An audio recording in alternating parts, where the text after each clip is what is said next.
Hello everyone. I think we'll have to wait for people to join.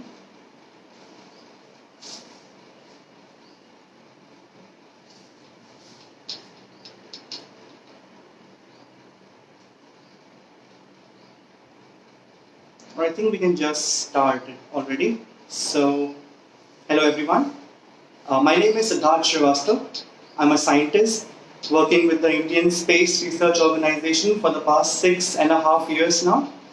So my work basically includes processing satellite data, which are mainly weather satellites, satellites that give the image of Earth to us constantly so that we can monitor the weather. So I came to know about Visamo through a good friend of mine, Indira ma'am. She had mentioned Visamo a couple of times, raising my interest in the work that is done here. I joined Visamo as a mentor, which I realized is a big responsibility and a great learning experience for me. So far, my journey with Visamo has been extremely fulfilling, and I hope it blossoms further. Being a space nerd and having joined ISRO, I thought why not talk about it today in this session. Yes, I understand the topic seems a little out of context, but trust me, space exploration and research has become more important than ever in deciding the future role of humans, especially for the younger generation. So when we talk of space exploration, the first question is what exactly is space exploration? So humanity's interest in the heavens has been universal and enduring. Humans are driven to explore the unknown, discover new worlds, push the boundaries of our scientific and technical limits, and then push even further. The intangible desire to explore and challenge the boundaries of what we know and where we have been has provided the benefits to our society for centuries. Human space exploration helps to address fundamental questions about our place in the universe and the history of our solar system.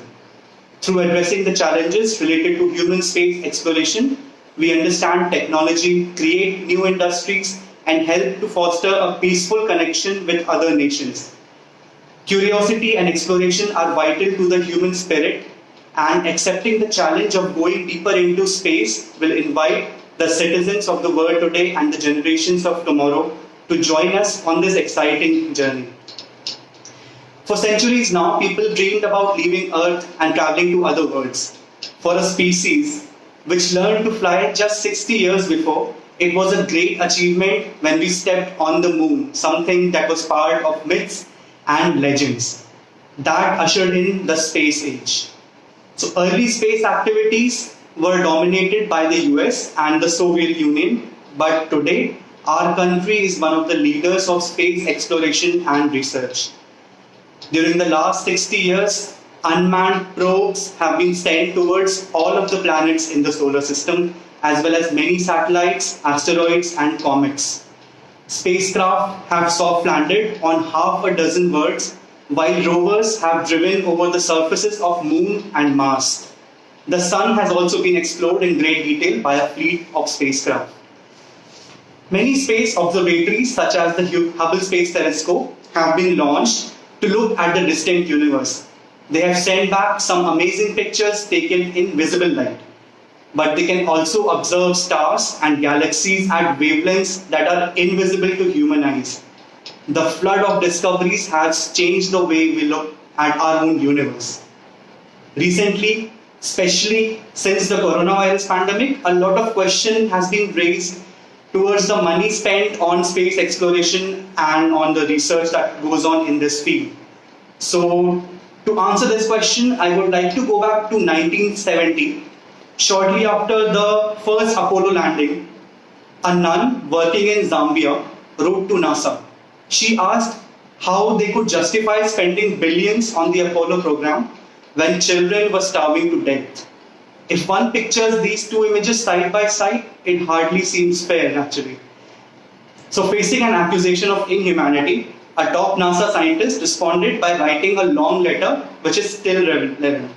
So in it, he basically said that I have known of famine children long before I knew that a voyage to the planet Mars is technically feasible. However, I believe that traveling to the moon and eventually to Mars and to other planets is a venture which we should undertake now.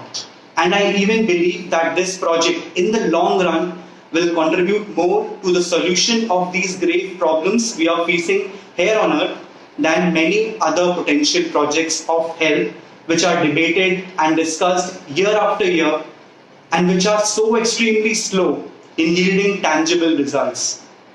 Although our space program seems to lead us away from our Earth and out toward the moon, the planet, the suns, and the stars, I believe that none of these celestial objects will find as much attention and study by space scientists as our own Earth. It will become a better Earth, not only because of all the new technological and scientific knowledge which we will apply to the betterment of life, but also because we are developing a far deeper appreciation of our own Earth, of life, and of humanity. When we talk of benefits of space exploration, there are basically two different types of benefits. One is the direct benefit. So some of the more direct benefits of space exploration include an increase in the knowledge that is out there about space and the discovery of distant planets and galaxies, which also gives us an insight into the beginnings of our universe. And that is actually a very important thing that we need to understand right now.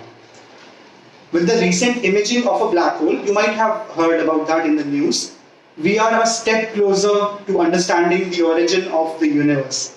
This is important to understand what our future holds for us. The technologies used to develop satellites and rockets has resulted in the invention of thousands of applications that we unconsciously use every day every day. Most importantly, communication satellites have connected the world and ushered the age of information. Millions of people have been saved by predicting cyclones and tsunamis using the data from weather satellites. Of the many beneficial spin-off technologies, there has been advancements in the fields of health, medicine, transportation, public safety, consumer goods, energy, environment, IT sector, industrial productivity.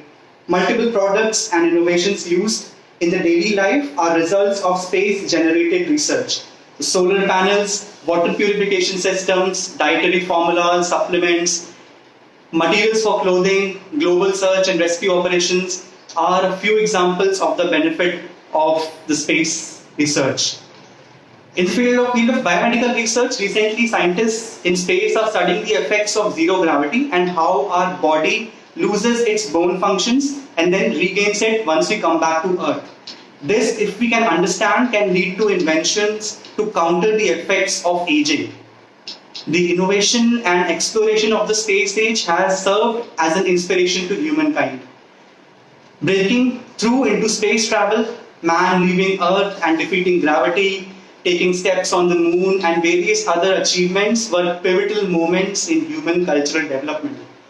In particular, the scientific and technological advancements stand as an inspiration to the scientific community of students, teachers, and researchers worldwide. It is evident that by drawing in the wonder of space together with the knowledge and skills developed through space exploration into classrooms, children can be strongly motivated and empowered from a young age. Space exploration has nearly no limits to how far humankind can adventure as our technology advances. Space exploration will continue to foster international inspiration and collaboration and hopefully pose revolutionary philosophical, political, and scientific questions and debates. Now, speaking in the context of Visamo, what does space exploration and research, what role does it play for kids? So an understanding of our place in the universe right now is very crucial. And when this is embedded into us since childhood, we realize we are a part of something much greater. We take our minds away from the ills of our society and focus more on that which is actually important, making this world a better place. Space exploration as a field always intrigues the mind of a child, and this can be used to create an interest in science that lasts a lifetime. A child whose mind tinkers with the things around him in an attempt to invent something can tackle even the most toughest problems in a creative manner. By taking children to planetariums or space camps, we inculcate the spirit of scientific thinking and inventions. The questions raised by kids at ISRO Ahmedabad's Vikram Sarabhai Space Exhibition have baffled even the most experienced scientists. This I am talking from my own personal experience.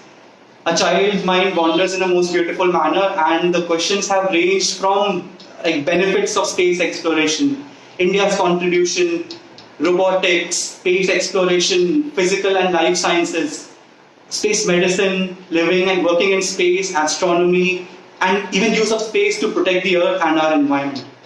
So giving this opportunity to every child is very crucial, which is why organizations like Visamo are important today. Today, the need to develop a scientific temperament in children has become stronger than ever actually.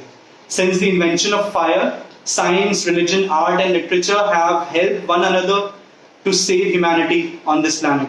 But now science, I think, shares a much greater part in that responsibility.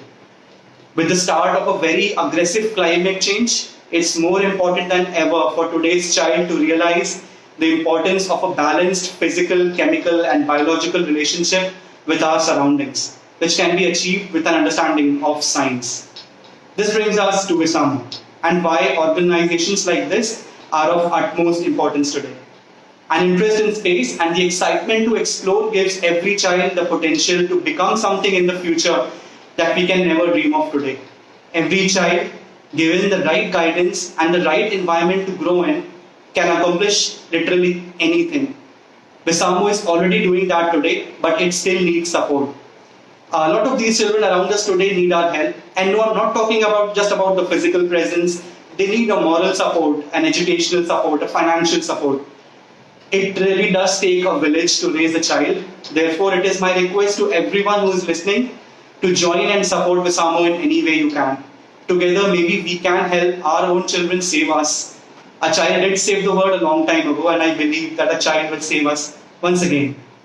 To close my session, I would like to tell an interesting fact. I'll take you back to 1990, when Voyager 1 was about 6 billion kilometers away from Earth. A scientist called Carl Sagan asked the scientists of NASA to turn the Voyager and take a last image of Earth as it was leaving the solar system.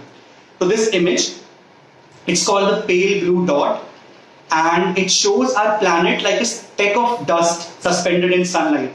On seeing this image, Carl Sagan said, "Look again at that dot. That's home. That's us. On it, everyone you love, everyone you know, everyone you ever heard of, every human being who ever was, lived out their lives. The aggregate of our joy and suffering, thousands of confident religions, ideologies, and economic doctrines, every hunter and forager, every king and peasant, every young couple in love, every mother and father, every hopeful child, inventor and explorer, every teacher, every saint and sinner in the history of our species lived there, on a mote of dust suspended in a sunbeam. It has been said that astronomy is a humbling and character-building experience. To me, this underscores our responsibility to deal more kindly with one another and to preserve and cherish the pale blue dot, the only home we've ever known. Thank you so much.